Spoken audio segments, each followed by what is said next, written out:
回アコードケースのロックの簡単な修理を見せたいと思いますけど、アコードケース使うと4、5年ぐらい使ったらロックの中にあるバネがどうしても壊れちゃうからで、ディーラーさんで直すとすごいお金が価格が高いなんですけど、今回自分で考えたすごい簡単な修理を見せたいと思います。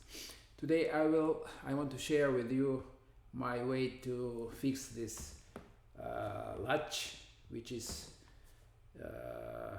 kind of weak point of Accord case.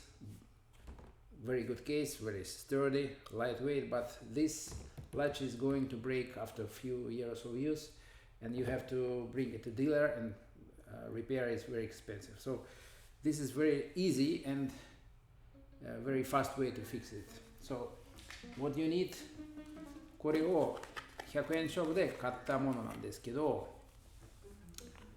これストロングマグネットで、サイズがこのケースのモデルがロックがちょっと広めに大きめのロックなんですけど、もっと古いモデルだとロックが小さいんですけど、そうするとマグネットもちょっと小さいめに買った方がいい。これ多分どこでもあると思いますけど。So this is strong magnet. In Japan you can buy it in coin shop, so it's cost almost nothing. It's very easy. So just you have to insert one magnet here. ここに入れて、でここにつけて、それで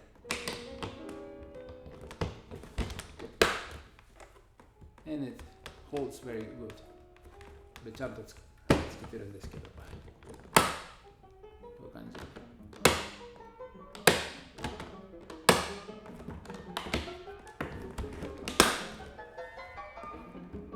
全然問題ない。So it holds well. ということです。ぜひいいねと登録をお願いします。で、友達に、チェロの友達、アコードケース持ってる友達にシェアしてください。So if you like this video, please give us a like, consider to subscribe, and share with your friends who own this case. Thank you.